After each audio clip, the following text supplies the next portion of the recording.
میں لوگوں کو آواز دیتا ہوں کہ ظالم کو اللہ تعالیٰ اسی وقت مارے گا گرائے گا جب مظلوم اس کے خلاف جدوجہد کرنے کے لیے تیار ہو کھڑا ہو. ہم نے یہ ابتدا کی ہے. میں آپ کو آواز لگاتا ہوں کہ 30 جنوری کو تبت سینٹر پہ ہماری بلائی ہوئے ٹائم پہ اتوار کا دن ہے. سارے کراچی کے لوگوں کو آواز لگاتا ہوں کہ اپنا ایک دن قربان کرو, اپنا ایک دن قربان کرو. آؤ ان حکمرانوں کو مل کر آواز لگائیں. اللہ تعالیٰ کی مدد آئے گی. یا تو یہ ظلم کا نظام ختم ہوگا یا پھر یہ حکمران ختم ہوں گے.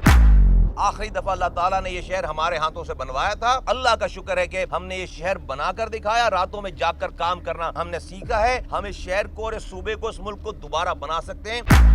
ان سے چھٹکارا حاصل کرنے کے لیے, اپنے حقوق لینے کے لیے میں نے 30 جنوری کو تبت سینٹر پر کراچی کے لوگوں کو آواز دی ہے. وہ آئیں گے, وہاں سے ہم پیدل چلنا شروع کریں گے. وزیر اعلیٰ ہاؤس پہ جا کر یہ باتیں جو میں بھی آپ سے کہہ رہا ہوں کہ فی الفور 2001 کا بلدیاتی قانون نافذ کرو اور پاکستان میں 3 آئینی ترامیم کرو.